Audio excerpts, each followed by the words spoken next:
Hey, hey, hey, hey, hey. Ha, ha, ha, ha. Woo! Ha, ha. Ang hirap ng sitwasyon mo. Kailan mo balak sabihin kay Tita Lynn ang totoo? Ayoko namang idamay sila sa banta sa akin ni Brandon. Kaya nga gumagawa ako ng paraan para sa iba na lang siya magtrabaho. Anong gagawin mo niyan?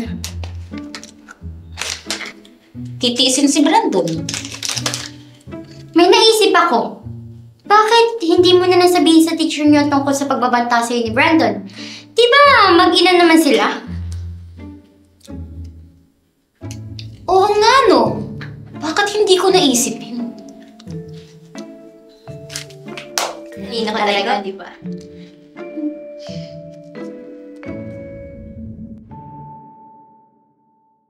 Bago niya pa magawa ng masama ang nanay ko, sasabihin ko ng totoo kay Ma'am Ana.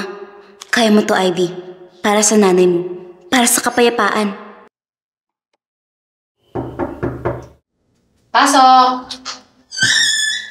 Good afternoon po. Miss Manalo. Anong kailangan? Ma'am, pwede ko po ba kayo makausap? Oo naman, maupo ka muna. Ma'am, nahihirapan na po talaga akong pakisamahan si Brandon. Baka naman po pwedeng sa iba nila siya igrupo.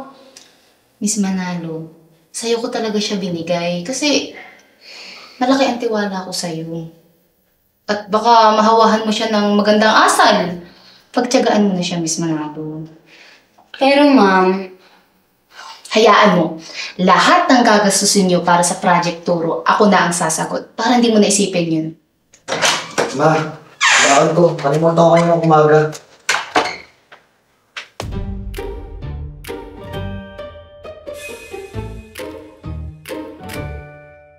Sandali lang, Miss Manalo.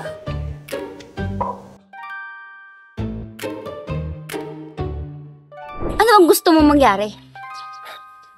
Pababanguhin mo ang pangalan ko sa advisor natin. Paano mangyayari yun? Sasabihin mo lang naman sa kanya na malaki ang naitulong ko sa Project Turo. At babaguhin mo ang trato mo sa akin sa labas man o sa loob ng school. Asa ka? Gusto mo bang mawala ng trabaho yung nanay mo? Sira pa sa mga tao? Madali lang naman ako kausap eh.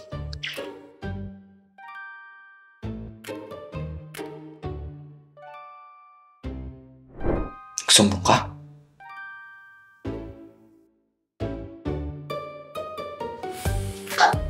Ma'am, alis na po ako. Ha? Miss Manalo, di pa tayo tapos mag-usap? Hindi na po ma'am, okay na po. Talaga? Salamat, Miss Manalo ha. Tatanungin kong utang na loob sa'yo yun. Sige po, balik na po ako sa classroom. Okay, ingat ka.